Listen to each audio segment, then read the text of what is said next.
bara dalam diam. Dalam diam, seorang istri menyimpan amarah yang perlahan membara di hatinya.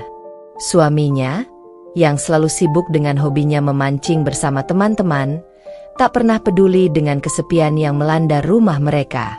Setiap detik yang terbuang saat suaminya pergi, semakin mengikis kesabaran sang istri. Hingga akhirnya, api cemburu dan kemarahan mencapai puncaknya. Di tepi batas kewarasannya, ia merencanakan balas dendam yang mengerikan. Sebuah keputusan yang kelak akan membuatnya dikenal sebagai wanita yang berani melawan, meski akhirnya dihadapkan dengan jeruji besi. Ketika tertangkap, ia tetap tak menyesal, menganggap suaminya sendirilah yang memicu api yang menghancurkan hidup mereka. Api bara dalam diam, kisah tentang cinta yang terbakar oleh pengkhianatan waktu dan perhatian. Apakah kamu akan bertahan dalam kesepian atau meledak dalam kemarahan? Jangan lewatkan cerita ini. Tangan menunjuk kanan like jika kamu suka kisah penuh intrik dan ketegangan. Tangan menulis 2 komen tentang pendapatmu soal api cemburu ini. Pengeras suara umum subscribe untuk cerita-cerita menarik lainnya yang tak kalah seru. Kesepian yang tak terucap. Malam itu, angin sepau-sepau berhembus lembut menerpa gorden di ruang tamu. Jam dinding berdetak perlahan. Namun bagi Andira, waktu seakan berhenti. Duduk di sofa yang terasa semakin dingin, ia menatap pintu rumah yang masih tertutup rapat. Lagi-lagi, suaminya, Bagas, belum pulang. Di sisi lain, meja makan penuh dengan hidangan yang sudah ia siapkan dengan susah payah kini terlihat dingin dan tak menggugah selera. Bukan hanya makanan yang menjadi dingin, hatinya pun ikut membeku. Andira sudah terbiasa dengan pemandangan ini. Setiap kali Bagas berkata, "Aku cuma sebentar, mau mancing sama teman-teman," ia tahu itu berarti ia akan duduk menunggu dalam kesendirian hingga tengah malam. Teman-teman Bagas, Anton, Fajar, dan Rio, selalu mengajak suaminya memancing di sungai, seolah-olah mereka lebih penting daripada dirinya, istrinya sendiri. Setiap kali Andira mencoba protes, suaminya selalu menganggap enteng. Pikirannya melayang ke masa lalu, saat mereka baru menikah. Bagas dulu adalah suami yang penuh perhatian, yang tak pernah meninggalkannya sendirian. Bahkan, hal-hal kecil seperti menonton TV bersama atau sekadar berbincang di ruang tamu menjadi momen yang berarti. Namun, semua berubah sejak Bagas terobsesi dengan memancing. Awalnya, Andira mencoba memahami. Semua orang butuh waktu untuk diri mereka sendiri, ia pikir. Tapi semakin lama, kebiasaan itu seperti menjadi candu bagi suaminya.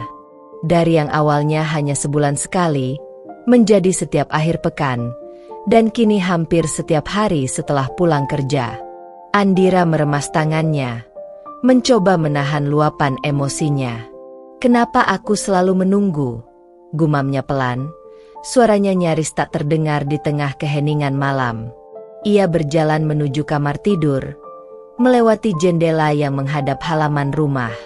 Dari situ, ia bisa melihat bintang-bintang di langit malam, berkelap-kelip seolah mengejeknya yang kesepian. Beberapa kali, ia berusaha mencari cara untuk mengisi kekosongan itu. Pergi ke mal bersama teman-teman, berbelanja, bahkan menghabiskan waktu di salon untuk merawat diri. Namun, setiap kali ia pulang ke rumah yang kosong, ia merasa hampa. Tidak ada yang berubah. Setiap kali Bagas pulang, ia selalu kelelahan dan tak lagi punya waktu untuk berbincang. Hanya kata-kata singkat seperti, "Capek, mau tidur dulu."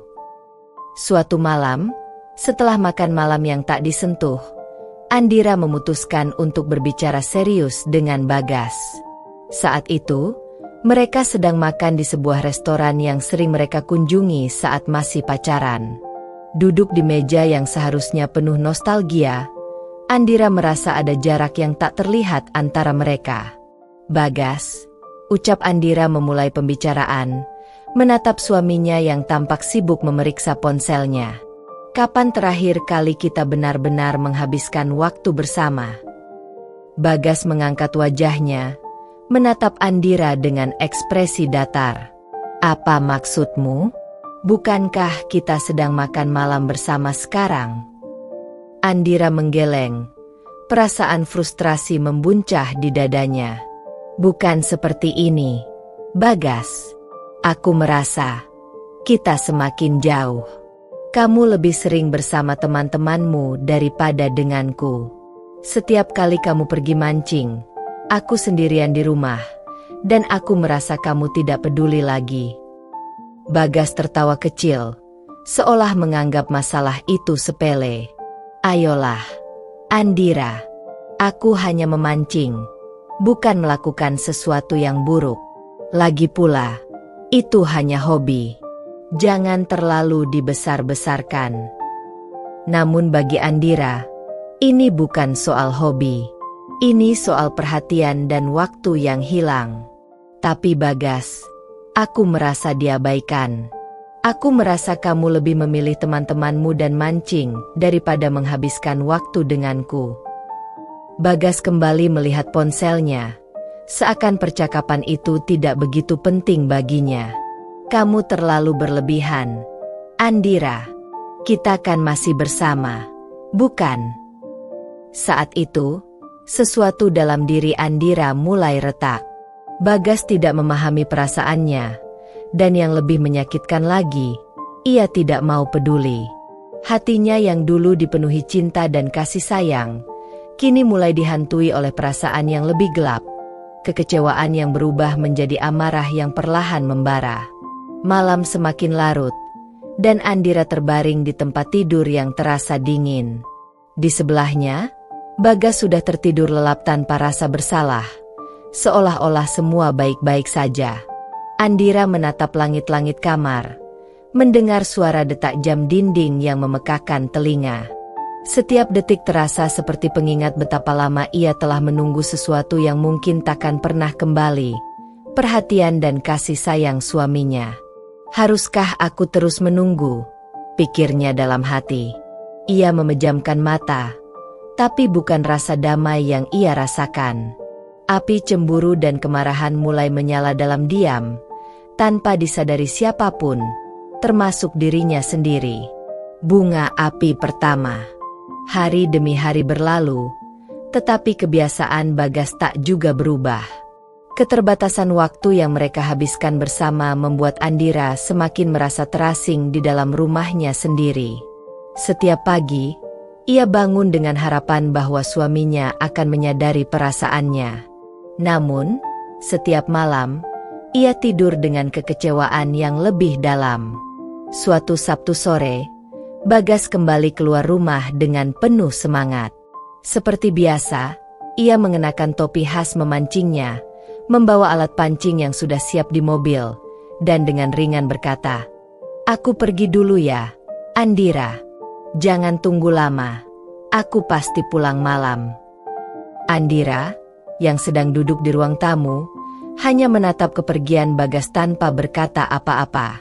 Tangan dan kakinya terasa beku, bukan karena dingin, melainkan karena ketidakpedulian yang terus berulang.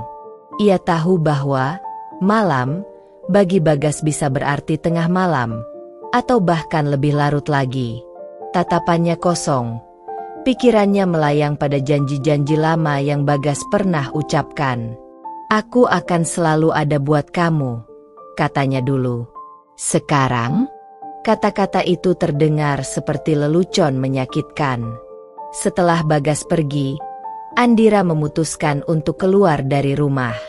Ia tak tahu pasti kemana tujuannya, tetapi rasa muak yang menguasainya membuatnya enggan berada di rumah lagi. Ia mengenakan jaket tipis dan melangkah keluar, berharap udara segar bisa sedikit meredakan emosinya yang mulai membuncah. Andira berjalan tanpa arah di trotoar, berbaur dengan hiruk-pikuk orang-orang di jalan. Ia melangkah ke mal terdekat, berharap bisa mengalihkan pikirannya dengan berbelanja atau sekadar melihat-lihat. Namun, setiap toko yang ia masuki terasa hampa. Tas-tas dan baju-baju mahal yang biasanya bisa membuatnya tersenyum kini tampak tak berarti. Ada kekosongan yang tak bisa diisi oleh benda apapun. Saat ia duduk di salah satu bangku di dekat sebuah kafe, ia mendengar sekelompok wanita di meja sebelah sedang berbicara. Mereka bercanda tentang suami mereka, tentang bagaimana beberapa dari mereka merasa bosan tetapi tetap berusaha mempertahankan rumah tangga mereka. Salah satu wanita berkata dengan tawa, "Kalau suami terus-terusan pergi mancing, ya biarkan saja. Yang penting kita tetap bisa menikmati hidup." Ucapan itu menusuk Andira. Apa memang seharusnya begitu? Membiarkan suaminya pergi dan ia harus belajar menerima, meskipun hatinya terluka? Andira menggenggam kopinya lebih erat. Ia tidak bisa menerima konsep seperti itu. Bukan ini yang ia inginkan dalam pernikahannya. Bagas seharusnya menjadi pasangannya, seseorang yang berbagi hidup dengannya, bukan sekadar tamu yang datang dan pergi sesuai keinginan. Pikirannya kembali ke rumah, ke Bagas yang kini entah sedang di mana di sungai bersama teman-temannya. Anton, Fajar, dan Rio, teman-teman Bagas, tak henti-hentinya menjerumuskan suaminya ke dalam dunia memancing yang obsesif. Setiap kali mereka muncul di rumah, Andira bisa melihat kegembiraan di wajah Bagas yang jarang ia lihat ketika mereka hanya berdua. Bagas lebih hidup saat bersama mereka, lebih bersemangat. Dan Andira, yang dulu menjadi pusat perhatian suaminya, kini hanya seperti bayangan yang terlupakan. Ketika hari mulai gelap, Andira memutuskan untuk pulang.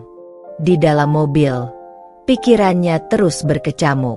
Saat ia memarkirkan mobilnya di depan rumah, pandangannya tertuju pada alat pancing Bagas yang masih berserakan di sudut garasi. Mata Andira menatap barang-barang itu dengan pandangan yang sulit diartikan. Malam itu, Andira berbaring di tempat tidur dengan perasaan tertekan. Suara dering ponsel dari meja sebelah mengejutkannya. Itu pesan dari Bagas. "Aku pulang agak larut. Hasil pancingan hari ini seru banget."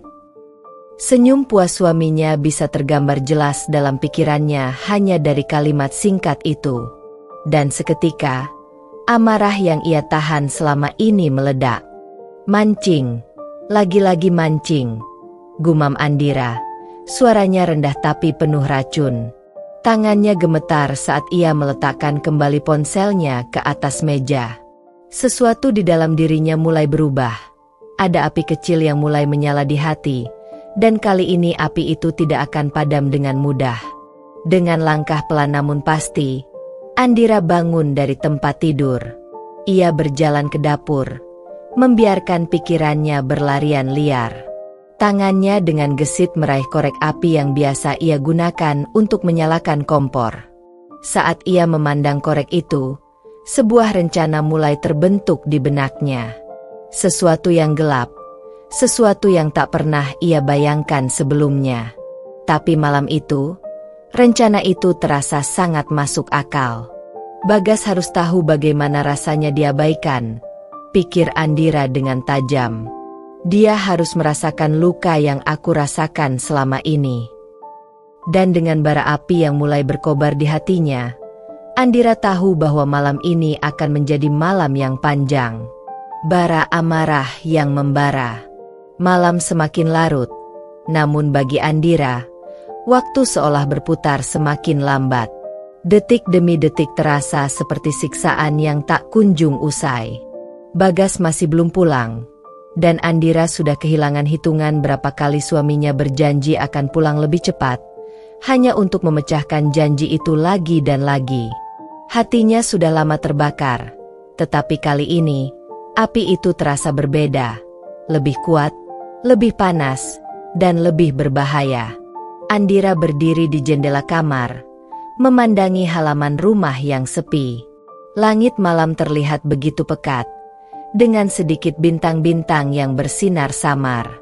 Ia menatap ke kejauhan, ke arah sungai tempat suaminya mungkin masih duduk, tertawa dengan teman-temannya, memancing ikan sambil melupakan rumah dan istri yang menunggunya. "Apa aku tidak cukup bagimu, Bagas?" bisiknya pelan. Namun pertanyaan itu mengendap dalam hatinya seperti racun. Rasanya aneh. Bagaimana hubungan yang dulu penuh cinta kini berubah menjadi sesuatu yang tak dikenalnya lagi. Dulu, Bagas adalah pria yang memujanya. Setiap kali ia pulang dari kerja, senyuman hangat selalu menyambutnya, dan percakapan ringan tentang hari mereka selalu membuat malam terasa singkat. Namun, kini, perhatian Bagas sudah berpindah ke hal lain, ke pancingan, ke teman-temannya, dan seolah-olah Andira hanya menjadi penghuni latar belakang dalam hidupnya. Suara mesin mobil terdengar dari kejauhan, dan seketika itu juga, Andira tersadar. Itu pasti Bagas. Andira berjalan perlahan menuju ruang tamu, dengan langkah yang berat namun penuh tekad. Matanya menatap pintu depan, menunggu suaminya masuk dengan senyuman penuh kemenangan seperti biasa, membawa cerita tentang ikan yang ia tangkap dan candaan bersama teman-temannya, sementara Andira harus menahan amarah dan luka yang sudah terlalu dalam. Pintu terbuka dengan suara khas, dan Bagas masuk dengan wajah yang berbinar. Seperti yang sudah bisa ditebak, ia langsung berbicara tanpa menunggu. "Sayang, kamu gak akan percaya. Tadi di sungai, ikan yang aku dapatkan luar biasa besar. Kamu harus lihat foto-fotonya nanti." Andira hanya berdiri di sana, tidak merespons, membiarkan kata-kata suaminya meluncur tanpa dihiraukannya. Matanya yang tajam memperhatikan setiap gerakan Bagas. Ia melihat dengan jelas bagaimana suaminya melepaskan topi pancingnya, meletakkan alat-alatnya di sudut ruangan, dan mulai merapikan dirinya seolah-olah semuanya baik-baik saja. Tapi di dalam hati Andira, segalanya sedang terbakar. "Aku bosan, Bagas," ucap Andira tiba-tiba. Suaranya rendah namun terdengar penuh dengan makna. Bagas berhenti di tengah gerakannya, menatap Andira dengan alis terangkat. "Hah? Maksud kamu apa?" tanyanya kebingungan, seakan-akan tak menyadari bahwa ada sesuatu yang berubah. "Aku bilang, aku bosan. Bosan dengan semua ini. Bosan dengan kamu, bosan dengan hobi memancingmu, bosan dengan janji-janji kosongmu," lanjut Andira. Kali ini suaranya mulai bergetar oleh emosi. Air mata menggenang di sudut matanya. Namun ia menahannya. Bukan air mata yang akan menyelesaikan ini, pikirnya. Ia sudah cukup menangis. Bagas mendekat, mencoba merangkul Andira. "Andira, sayang, kamu jangan lebay gitu dong. Aku cuma memancing. Itu kan gak ada salahnya." Namun, kali ini Andira tidak akan membiarkan kata-kata Bagas yang ringan dan enteng mengabaikan rasa sakitnya. Ia mundur, menjauh dari tangan suaminya yang mencoba menenangkannya. "Selalu begitu, Bagas. Selalu tentang kamu. Tentang apa yang kamu inginkan. Kamu bahkan tidak pernah sekalipun bertanya apa yang aku rasakan." Bagas menghela napas panjang, merasa kesal. "Aku nggak ngerti kenapa kamu jadi begini, Andira. Aku cuma berusaha menikmati hidup. Kamu juga bisa melakukan hal yang sama, kan?" Kalimat itu, "kamu juga bisa melakukan hal yang sama," membuat sesuatu dalam diri Andira meledak. Bagas menganggap enteng penderitaannya, seolah-olah perasaannya tidak pernah penting. Dadanya berdegup kencang. Amarahnya melonjak seperti gelombang yang tak terbendung. "Kamu nggak pernah peduli," teriak Andira. Suaranya menggelegar di seluruh ruangan. "Aku sudah mencoba memahami kamu, mencoba menerima hobi gilamu itu, tapi kamu tidak pernah sekalipun berpikir tentang aku. Kamu memilih teman-temanmu daripada aku. Setiap hari aku menunggu kamu pulang, tapi kamu selalu pergi. Aku muak. Bagas. Bagas tampak kaget mendengar teriakan Andira. Ia tidak pernah melihat istrinya meledak seperti ini. Tenang, tenang, Andira. Kamu nggak perlu berteriak kayak gitu. Ayo kita bicara baik-baik. Namun, Andira tidak lagi mendengarkan.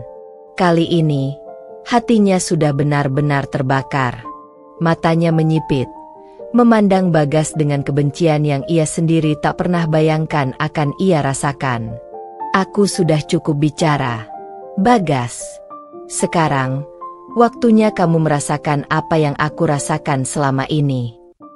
Sebelum Bagas sempat merespons, Andira berlari ke dapur. Tangan gemetarnya meraih botol minyak tanah yang biasa mereka gunakan untuk barbeque di halaman rumah. Bagas yang baru menyadari apa yang dilakukan istrinya berteriak, "Andira, apa yang kamu lakukan?" Tapi terlambat. Dengan cepat, Andira menyiramkan minyak tanah ke tubuh Bagas, yang kini berdiri mematung dengan ekspresi ngeri di wajahnya. "Andira, kamu gila!" teriak Bagas, panik, namun Andira hanya tersenyum sinis. "Ini bukan kegilaan, Bagas. Ini hanya hukuman yang kamu pantas dapatkan," kata Andira dengan dingin. Dengan satu gerakan cepat, Andira menyalakan korek api dan melemparkannya ke arah Bagas. Api yang menyala. Begitu api kecil dari korek api menyentuh pakaian Bagas yang basah oleh minyak tanah, seketika itu juga percikan api menjalar liar. Suara desisan api terdengar, dan dalam hitungan detik, tubuh Bagas mulai terbakar. Ia berteriak keras, panik, berusaha memadamkan api yang dengan cepat melahap bajunya. Namun, semakin ia bergerak, semakin besar api itu menjilat tubuhnya. Andira berdiri di ambang pintu dapur, menatap kejadian mengerikan itu tanpa ekspresi. Ia hanya berdiri di sana, seolah melihat adegan yang sudah lama ia bayangkan dalam pikirannya. Wajahnya dingin, tanpa perasaan, tanpa sedikit pun rasa bersalah. Baginya, ini adalah puncak dari penderitaan yang telah lama ia tahan. Bagas kini merasakan sakit yang setara dengan sakit hati yang sudah lama ia pendam. Mungkin bahkan lebih dari itu. Bagas berlari ke ruang tamu, mencoba mencari sesuatu yang bisa memadamkan api. Tangannya panik menggapai apa saja yang ada di sekitarnya, tapi tidak ada yang bisa membantu. Wajahnya dipenuhi ketakutan dan kesakitan, tapi Andira tetap tidak bergerak dari tempatnya. Ia hanya menatap Bagas, yang kini berlutut, meraung kesakitan. "Tolong! Andira, padamkan apinya!" teriak Bagas dengan suara yang hampir tak terdengar. Suaranya tercekik oleh panas yang semakin membakar kulitnya. Namun, Andira tetap tidak beranjak. "Ini yang kamu inginkan, kan? Kebebasan? Keseruan? Sekarang kamu mendapatkannya." Bagas jatuh terkulai ke lantai. Tubuhnya terbakar semakin hebat. Bau daging yang terbakar mulai memenuhi ruangan, membuat suasana semakin mencekam. Matanya memohon belas kasihan, tapi Andira tidak menggubris. Baginya, ini adalah hukuman yang pantas. Satu-satunya cara untuk menghentikan rasa sakit yang sudah terlalu lama ia tahan adalah dengan cara ini. Tiba-tiba, terdengar suara keras dari luar rumah. Beberapa tetangga yang melihat kepulan asap dari rumah Andira dan Bagas mulai berteriak panik. Mereka berlarian mendekat, mengetuk pintu keras-keras, tapi Andira tetap tidak bergerak. Ia tahu, ini hanya masalah waktu sebelum semuanya berakhir. Apa yang terjadi? Ada yang terbakar. Cepat, buka pintunya. Salah satu tetangga berteriak di luar, mencoba menembus suara api yang mulai melahap bagian dalam rumah. Dengan langkah pelan, Andira berjalan mendekati tubuh suaminya yang sudah tidak lagi bergerak. Api masih berkobar di tubuh Bagas, tapi teriakan dan raungan sakitnya telah berhenti. Ruangan itu kini dipenuhi dengan keheningan, hanya suara api yang menggelegak yang masih terdengar.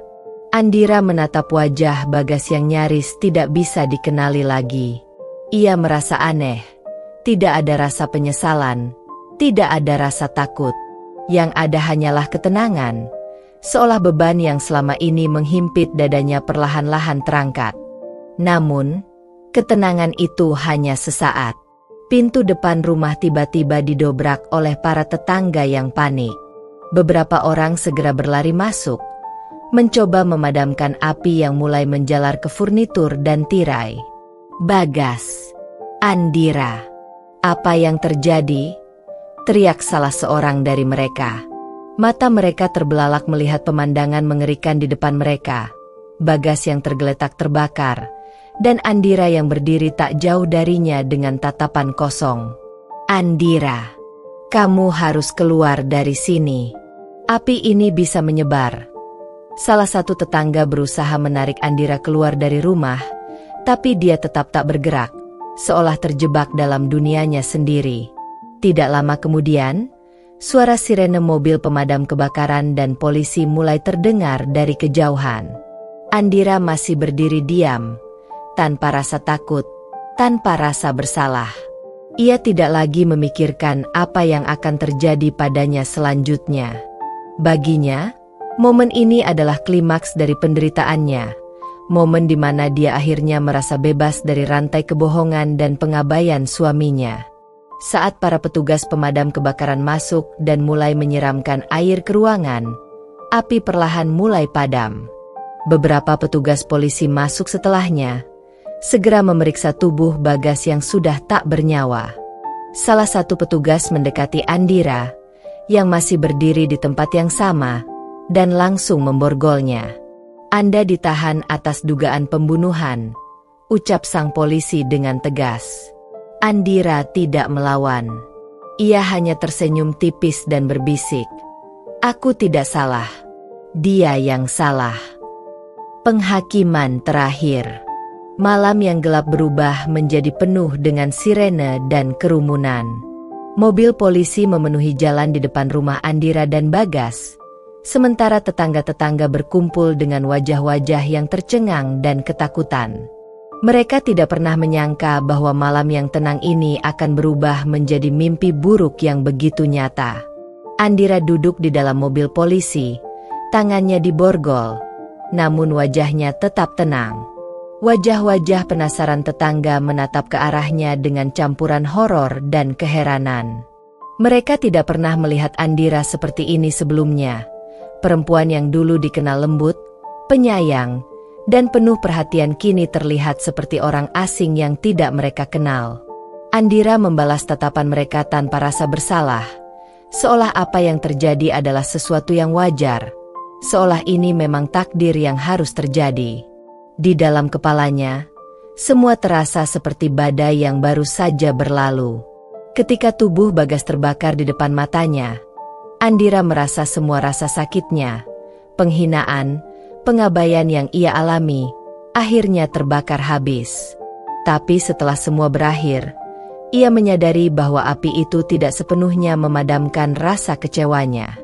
Bagas telah mati, tapi luka di hatinya tetap ada.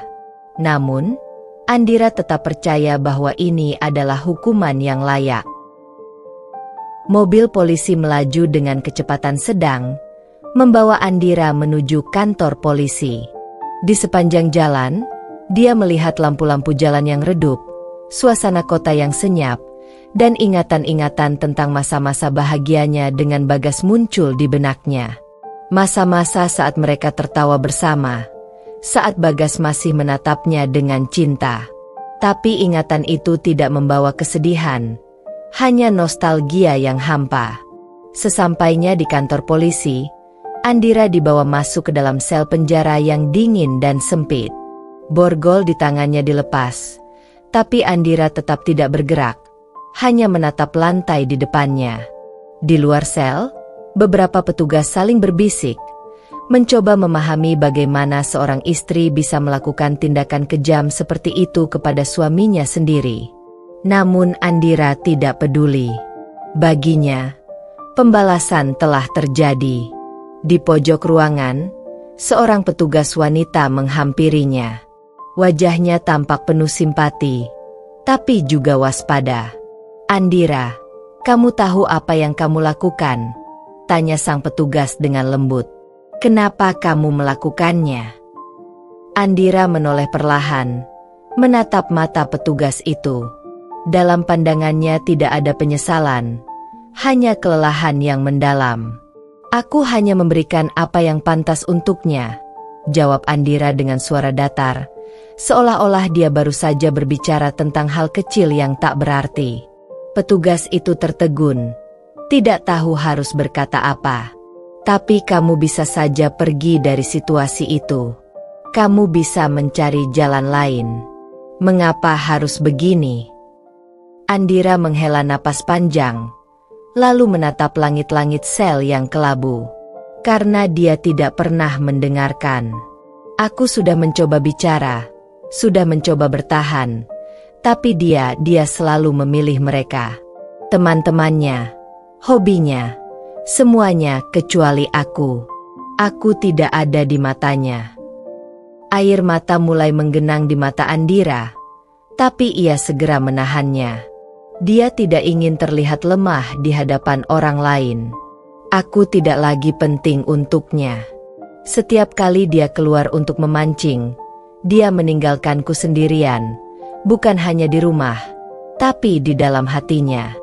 Dan malam ini, aku sudah tidak bisa lagi menahan semuanya." Petugas itu masih berdiri di sana, terdiam, mendengarkan. Ada keheningan yang panjang di antara mereka, sebelum akhirnya Andira berbicara lagi. "Kamu tahu bagaimana rasanya, kan?" Andira melanjutkan, suaranya pelan, hampir berbisik. "Ketika kamu merasa tidak berarti lagi, ketika orang yang paling kamu cintai membuatmu merasa kecil, seolah-olah kamu tidak ada, aku tidak ingin merasakannya lagi. Jadi aku menghancurkannya sebelum dia menghancurkanku sepenuhnya." Petugas wanita itu menelan ludah, merasa kata-kata Andira menghantam hatinya. Ada sesuatu dalam cara Andira berbicara yang menyentuhnya, meskipun ia tahu apa yang dilakukan Andira salah. Sebagai petugas, ia harus tetap profesional, tapi sebagai seorang wanita, ia bisa merasakan beratnya beban yang ditanggung oleh Andira. Namun, kebenaran tidak bisa diabaikan. Apapun yang dirasakan Andira, apapun luka yang ada di hatinya, ia tetap harus menghadapi kenyataan bahwa dia telah membunuh suaminya dengan kejam. "Aku mengerti apa yang kamu rasakan," ucap petugas itu dengan hati-hati, "tapi kamu akan tetap bertanggung jawab atas apa yang kamu lakukan." Andira mengangguk pelan. Ia tahu tidak ada jalan kembali dari sini. Tapi anehnya, dia tidak takut. Dia tidak merasa cemas akan hukuman yang menunggunya. Baginya, penjara tidak lebih buruk daripada penjara batin yang ia alami selama bertahun-tahun. Mungkin, di tempat ini, dia akhirnya bisa menemukan kedamaian, jauh dari Bagas, jauh dari rasa sakit yang terus-menerus menggerogoti dirinya. Malam itu, Andira tidur di lantai dingin sel penjaranya, dengan pikiran yang sepi. Di luar, hujan turun dengan deras, seakan-akan langit pun ikut menangis atas tragedi yang baru saja terjadi. Tapi Andira tidak lagi merasakan kesedihan. Di dalam dirinya, api kemarahan yang pernah membara kini perlahan padam, menyisakan abu dingin yang hening. Dan dalam keheningan itu, Andira tahu satu hal, bahwa meskipun dunia akan menghakiminya, meskipun semua orang akan melihatnya sebagai monster, ia tidak peduli. Baginya, keadilan telah ditegakkan dengan caranya sendiri. Tidak ada penyesalan. Hanya ada akhir yang ia anggap layak. Di balik jeruji. Keesokan paginya, sinar matahari yang menembus jendela sempit sel penjara menyentuh wajah Andira. Ia terbangun dengan perasaan tenang. Anehnya berbeda dari malam-malam sebelumnya ketika ia masih tidur di rumah yang dulu ia bagikan dengan Bagas. Tidak ada beban yang terasa menekan dadanya. Tidak ada rasa kecewa yang mencubit hatinya. Di balik jeruji ini, ia merasa lebih bebas daripada sebelumnya. Saat petugas penjara datang membawakan sarapan pagi yang terdiri dari nasi dingin dan sayur sederhana, Andira duduk di pojokan selnya, menatap piring dengan tatapan hampa. Namun, ia tidak merasa lapar. Tidak ada kebutuhan fisik yang terasa lebih mendesak dibandingkan perasaan puas yang masih menguasai dirinya. Suara langkah kaki terdengar dari ujung lorong. Andira tahu seseorang mendekat, dan dalam sekejap, petugas penjara membuka pintu selnya. Seorang pria masuk, mengenakan jas rapi dengan kacamata tebal. Wajahnya tampak serius dan terlatih untuk menghadapi kasus-kasus besar.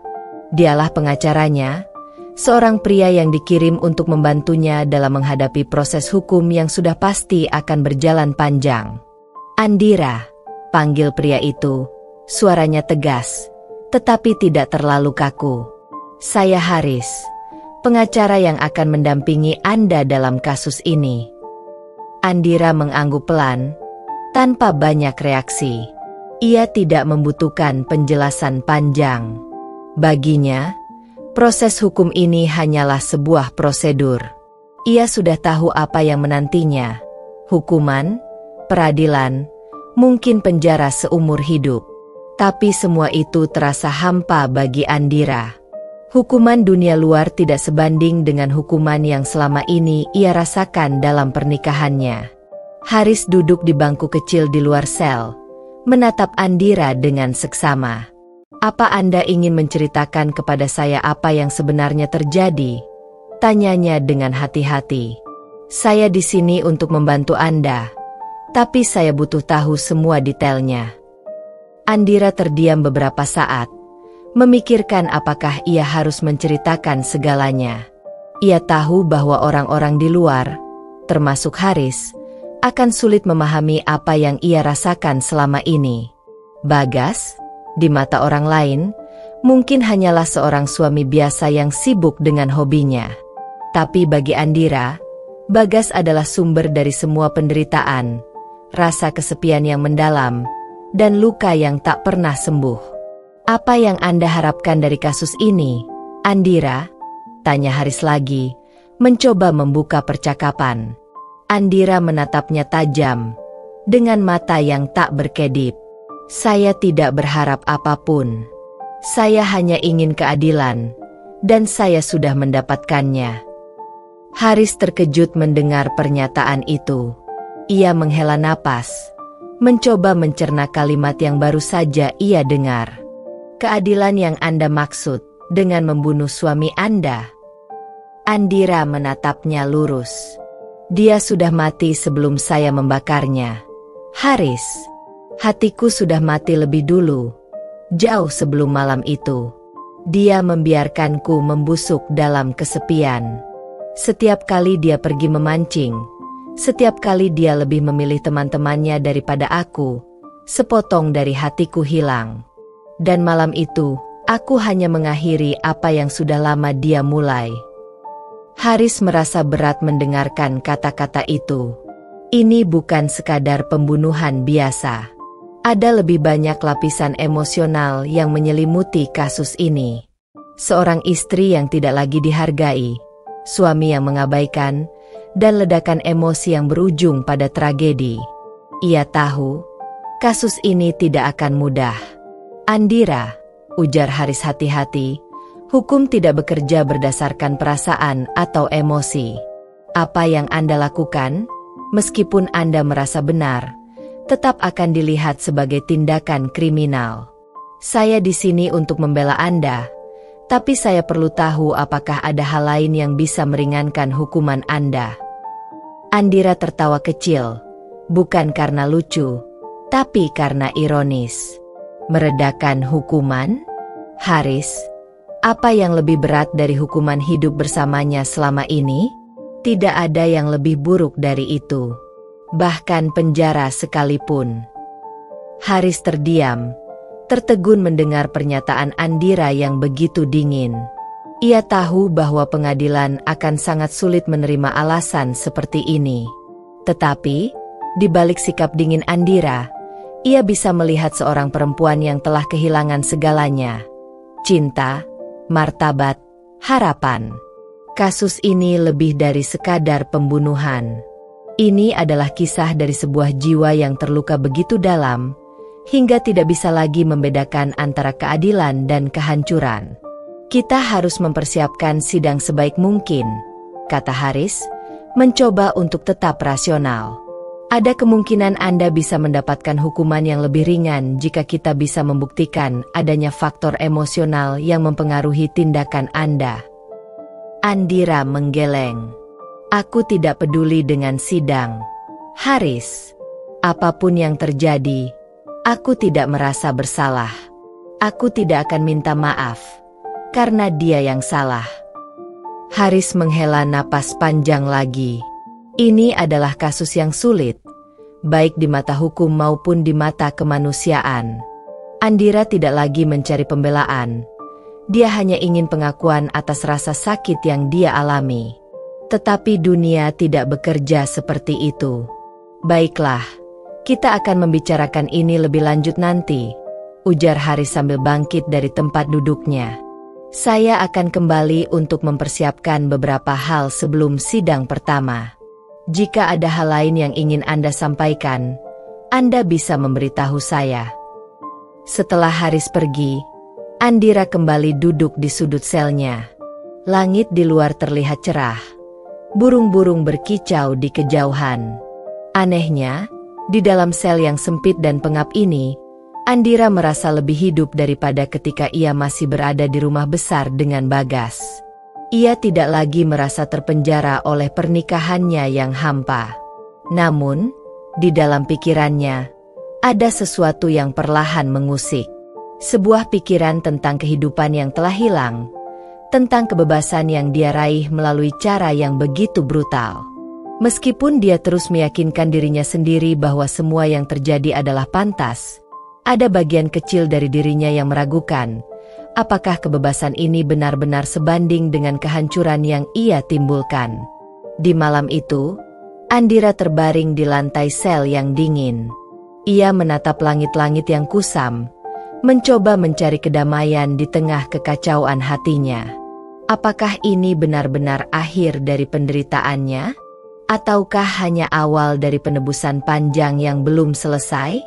Andira memejamkan mata, membiarkan kegelapan malam menyelimuti dirinya.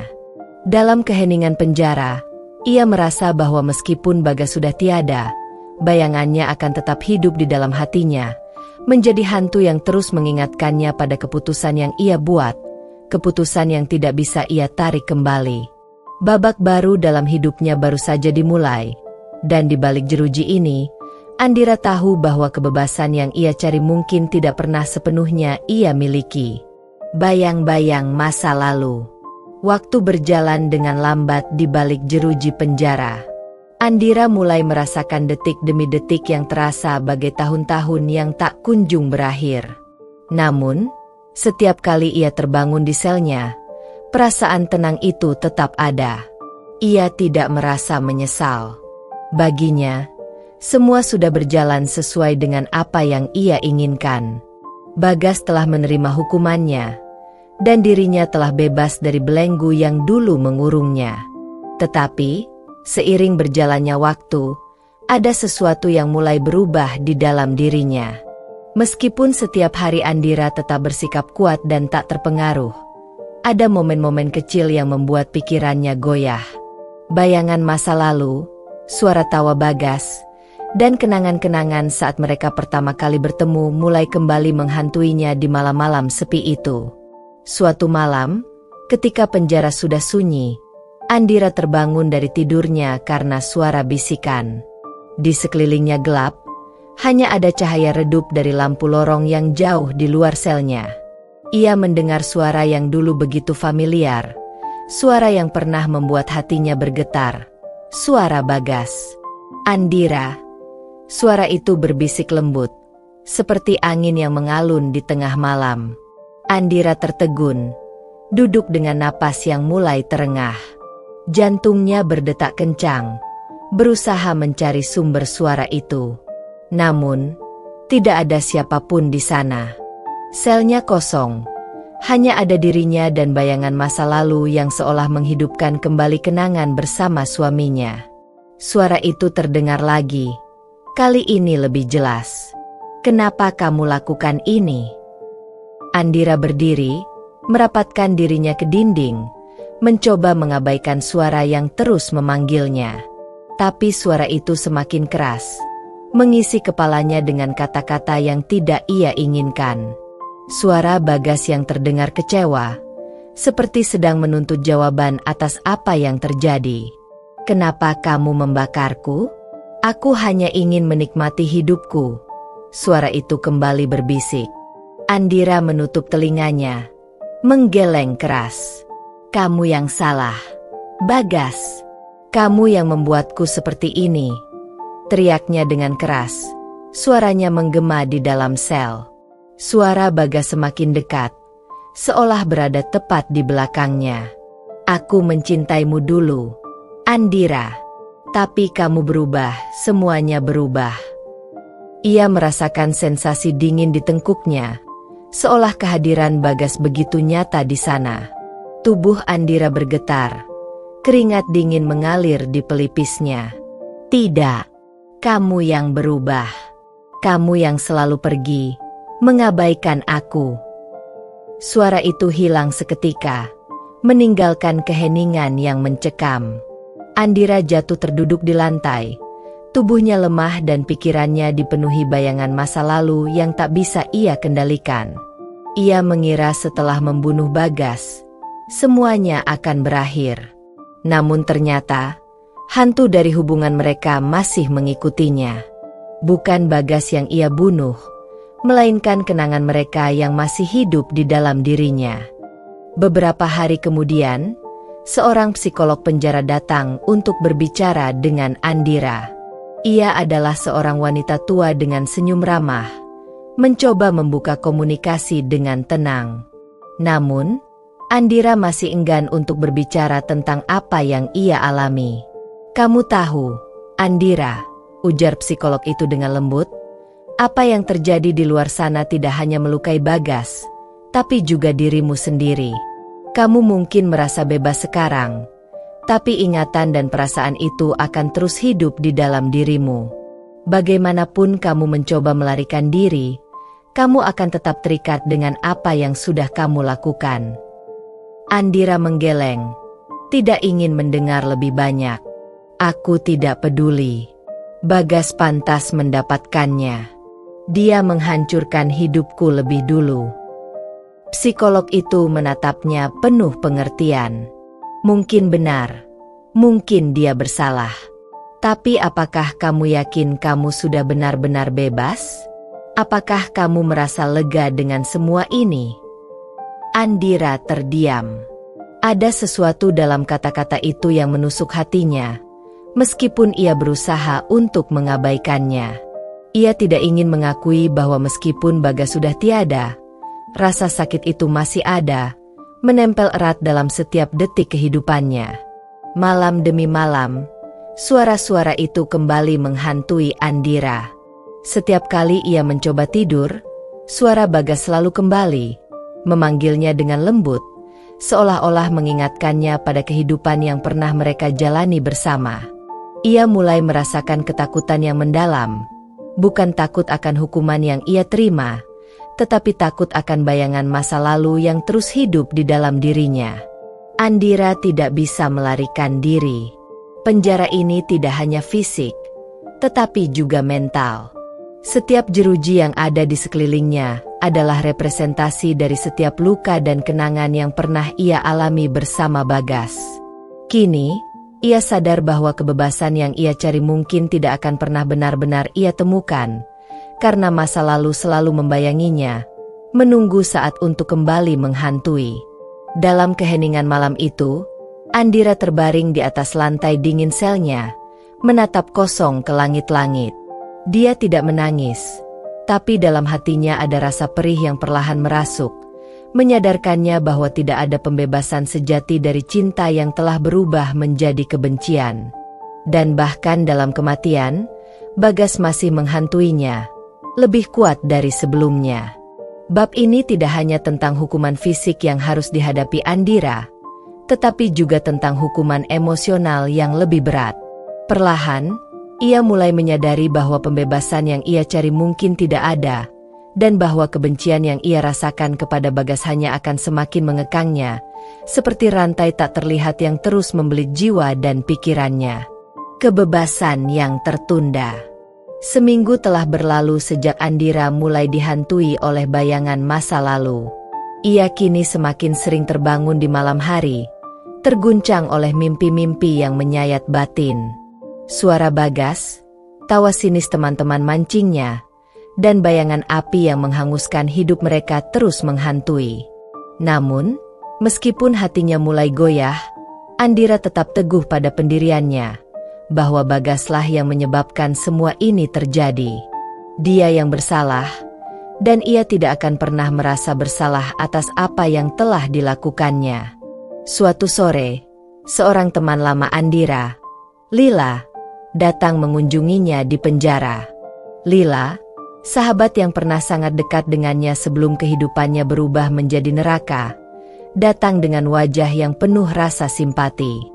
Melihat Andira di balik jeruji penjara adalah pemandangan yang tidak pernah ia bayangkan. "Andira, apa yang sebenarnya terjadi?" tanya Lila dengan nada lembut namun penuh rasa penasaran. Dia masih tidak bisa memahami bagaimana sahabatnya yang dulu ceria bisa berubah menjadi sosok yang dingin dan tertutup seperti sekarang. Andira menatap Lila dengan mata tajam, tidak ingin menunjukkan kelemahan. "Apa yang kamu lihat adalah hasil dari cinta yang dibalas dengan pengkhianatan, Lil," jawabnya dingin. "Bagas tidak peduli dengan aku lagi. Dia lebih memilih memancing dengan teman-temannya daripada mengurus rumah, mengurus aku. Aku muak." Lila menggeleng, hatinya perih mendengar cerita Andira, tapi membakarnya hidup-hidup. "Andira? Itu terlalu jauh. Tidak bisakah kamu bicara dengan dia? Mungkin ada solusi lain selain kekerasan." Andira mengepalkan tangannya. Hatinya bergejolak antara rasa sakit dan kemarahan yang selama ini ia pendam. "Aku sudah mencoba, Lila. Sudah berkali-kali." Dia tidak mendengarkan. "Kamu tahu bagaimana rasanya ditinggalkan setiap hari, sendirian di rumah, merasa tidak berarti."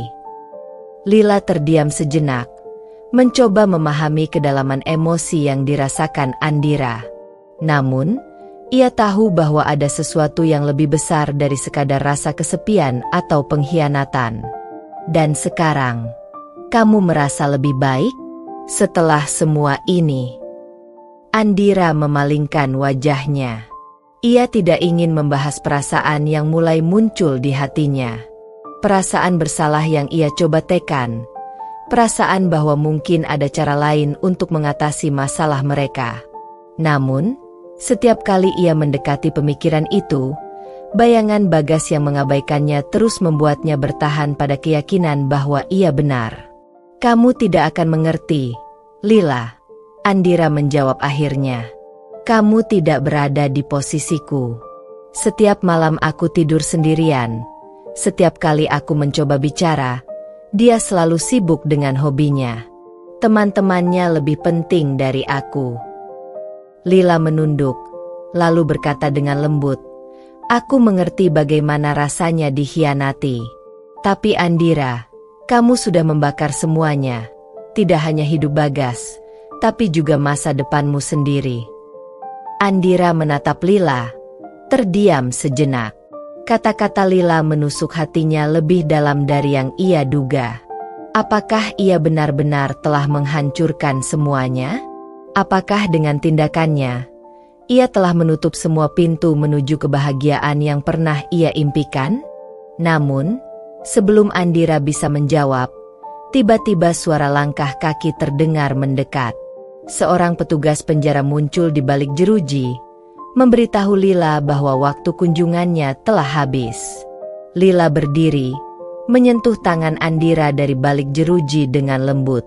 Andira, aku akan terus datang. Jangan biarkan ini menghancurkan dirimu sepenuhnya. Andira hanya menatap kosong ketika Lila berjalan menjauh. Kata-kata sahabatnya terus terngiang di kepalanya. Apakah ia benar-benar telah menghancurkan segalanya? Kebebasan yang ia impikan, apakah benar-benar sudah sirna? Malam itu, Andira kembali dihantui oleh mimpi buruk yang lebih kelam dari sebelumnya. Kali ini, bukan hanya suara Bagas yang terdengar, tetapi juga suara teman-teman suaminya. Mereka menertawakannya, mengejeknya sebagai wanita yang tak mampu menjaga suaminya. Bayangan mereka muncul di sekelilingnya, mengelilingi tubuh Andira dengan tatapan penuh hinaan. Dia lebih memilih kami, Andira. Salah satu dari mereka berkata dengan tawa merendahkan.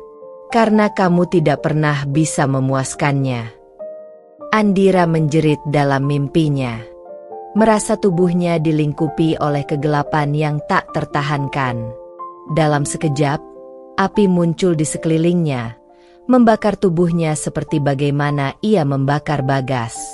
Api itu semakin membesar, membungkus dirinya dengan panas yang menyengat, seolah mengutuknya untuk merasakan apa yang telah ia lakukan kepada suaminya. Ia terbangun dengan napas tersengal, tubuhnya basah oleh keringat dingin.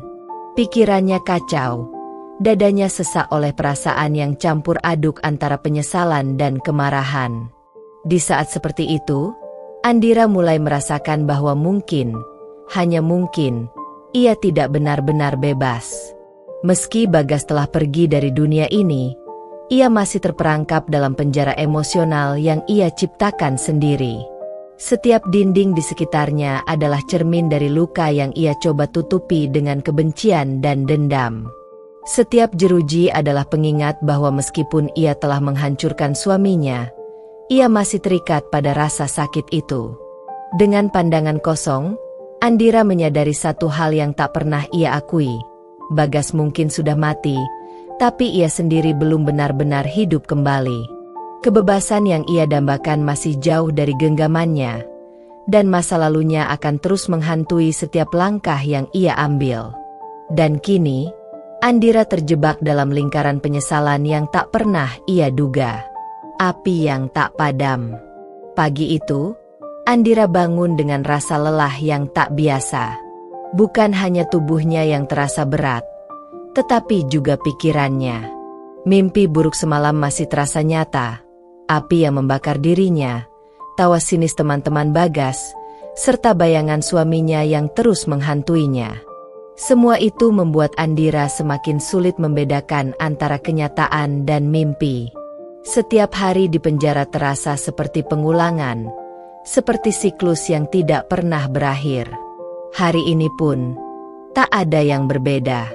Ia melangkah perlahan keluar dari selnya untuk menuju lapangan kecil di mana para tahanan diizinkan untuk menghirup udara segar. Namun, meskipun berada di bawah langit biru dan sinar matahari pagi yang hangat, Andira merasa semakin terkurung, bukan hanya oleh jeruji besi penjara, tetapi oleh jeruji emosional yang ia ciptakan sendiri. Ketika dia duduk di sudut lapangan, seorang tahanan lain, seorang wanita parubaya bernama Mirna, duduk di sebelahnya. Mirna telah berada di penjara selama hampir 1 dekade, dihukum karena kejahatan yang tak jauh berbeda dari apa yang Andira lakukan. Mungkin karena itu, mereka sering berbincang meski hanya sebatas basa-basi. Kau tampak lebih gelisah dari biasanya, kata Mirna sambil menatap Andira. Apa yang terjadi? Andira tidak langsung menjawab. Matanya terpaku pada sekelompok burung yang terbang bebas di langit. Mereka seolah menertawakannya dari kejauhan, menikmati kebebasan yang tak lagi ia miliki.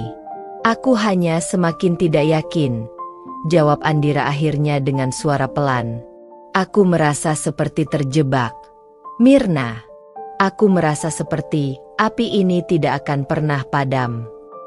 Mirna mengangguk pelan, memahami perasaan Andira. Rasa marahmu seperti api, bukan? Itu bisa menghanguskanmu dari dalam jika kau tidak hati-hati. Aku juga pernah merasakannya. Marah pada suamiku, pada dunia, bahkan pada diriku sendiri. Andira menoleh, kaget mendengar kata-kata Mirna. Bagaimana kau bisa mengatasinya? Tanyanya penuh rasa ingin tahu. Selama ini, ia berusaha menekan rasa bersalah dan marah dengan keyakinan bahwa ia benar. Tetapi semakin lama, ia mulai meragukan hal itu. Mirna tersenyum pahit. Aku tidak sepenuhnya mengatasinya. Ada hari-hari di mana aku masih merasa marah, tetapi aku belajar untuk menerima bahwa api itu harus padam jika aku ingin melanjutkan hidup. Kau tidak bisa terus hidup dalam kebencian, Andira. Itu hanya akan membuatmu lebih menderita.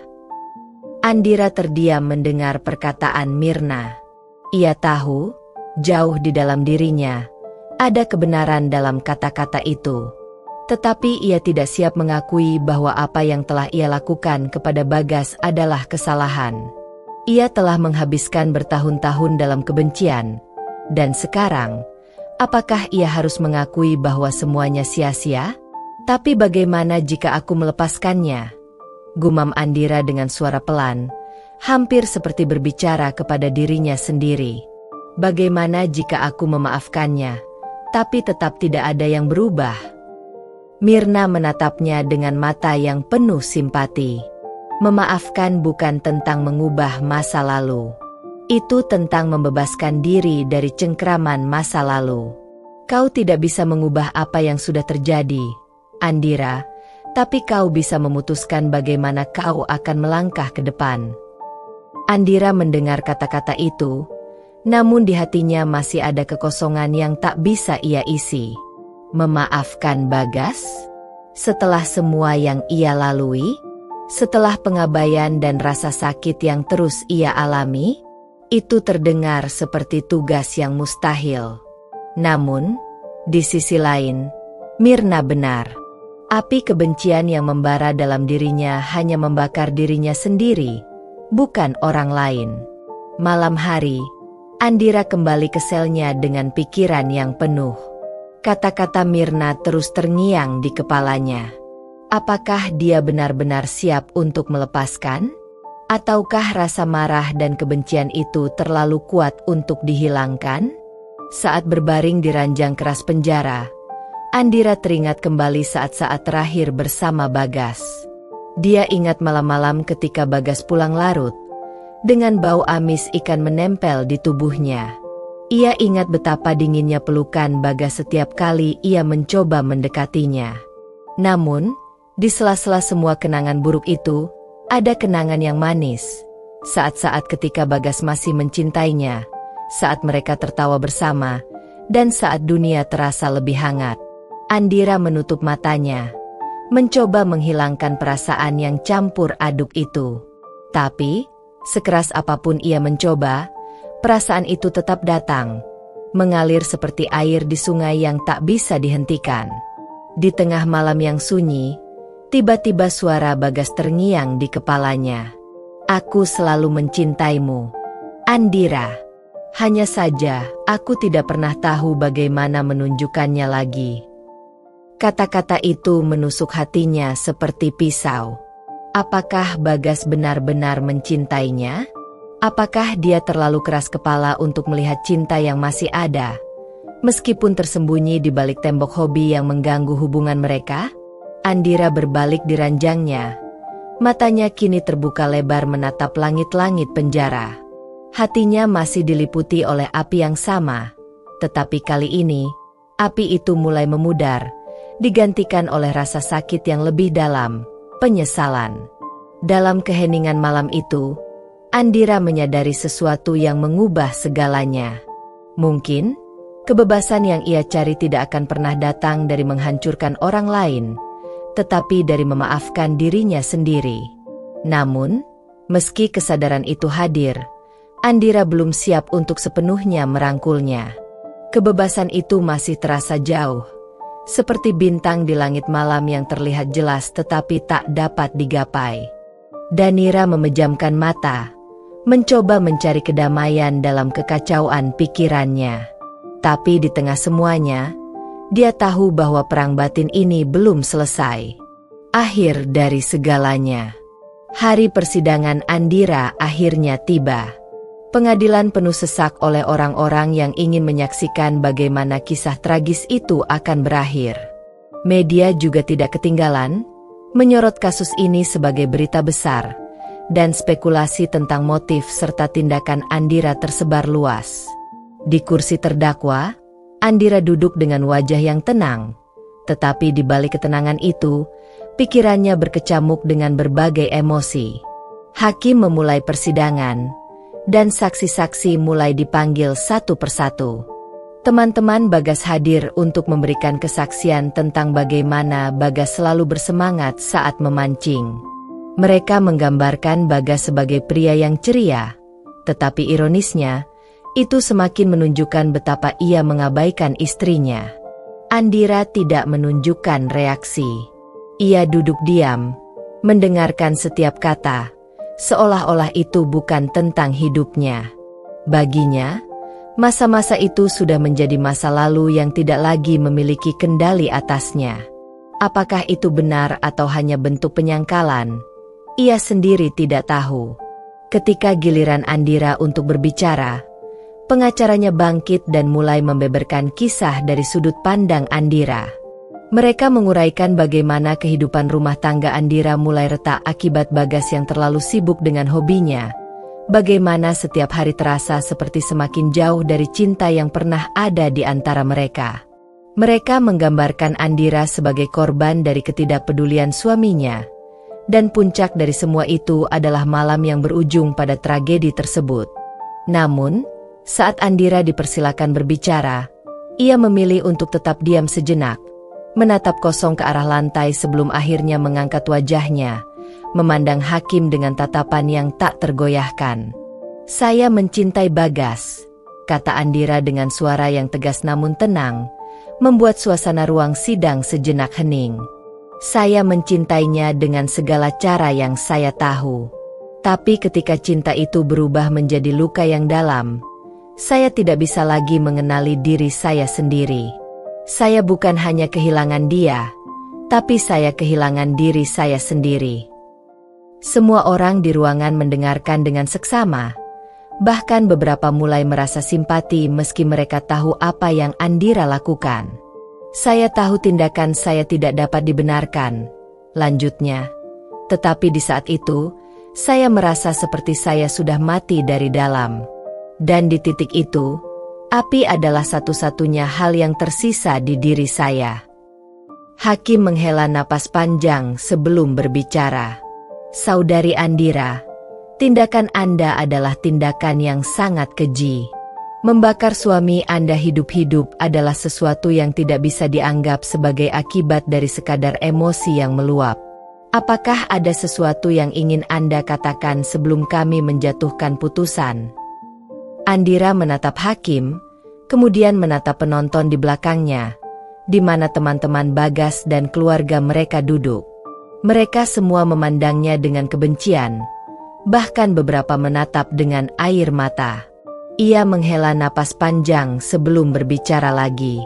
"Saya tidak menyesali apa yang saya lakukan," kata Andira, membuat semua orang di ruang sidang tercengang. Beberapa orang terdengar berbisik, bahkan ada yang memekik kaget. "Karena di dalam api itu, saya menemukan diri saya yang sebenarnya. Saya adalah korban dari cinta yang tak berbalas. Dan saya tahu suami saya tidak pernah benar-benar peduli pada saya." Semua orang terdiam. Pernyataan Andira mengejutkan. Mereka berharap mendengar kata-kata penyesalan, tetapi yang mereka dapatkan hanyalah pengakuan bahwa Andira merasa benar dengan tindakannya. "Saya tahu hidup saya akan berakhir di sini," lanjut Andira. "Tetapi jika ini adalah harga yang harus saya bayar untuk menemukan kembali diri saya, maka saya terima." Hakim menunduk sejenak. Terlihat jelas bahwa ia tidak terkesan dengan kata-kata Andira. Akhirnya, ia mengetuk palunya dan menjatuhkan hukuman seumur hidup untuk Andira. Suasana ruang sidang menjadi riuh. Ada yang lega, ada yang marah, tetapi semua orang tahu bahwa kisah ini telah berakhir. Andira dibawa keluar dari ruang sidang dengan kepala tegak, tidak ada tanda-tanda penyesalan di wajahnya. Di luar gedung pengadilan, wartawan berkerumun, mengajukan pertanyaan-pertanyaan yang tidak digubris oleh Andira. Namun, sebelum Andira memasuki mobil tahanan, dia menoleh ke arah kamera, memberikan senyum kecil yang penuh arti. Seolah-olah dia berkata, "Ini belum selesai." Danira memang akan mendekam di balik jeruji besi selama sisa hidupnya, tetapi api yang berkobar dalam dirinya tidak pernah benar-benar padam. Sebagian dari dirinya masih merasa bahwa dia adalah korban dari keadaan, dan sebagian lagi merasa bahwa dia telah memenangkan perang melawan suami yang tidak pernah benar-benar peduli padanya. Saat mobil tahanan bergerak menjauh, teman-teman Bagas dan keluarganya berdiri terdiam di depan gedung pengadilan, merasa bahwa meski Andira dihukum, Bagas tidak pernah benar-benar mendapat keadilan. Namun, bagi Andira, hukuman ini bukanlah akhir, melainkan awal dari babak baru dalam kehidupannya. Babak di mana ia bebas dari beban cinta yang membakar dirinya. Dan begitulah, api itu mungkin telah memusnahkan hidup suaminya. Tetapi bagi Andira, api itu adalah cara untuk menemukan kembali dirinya yang hilang. Tamat.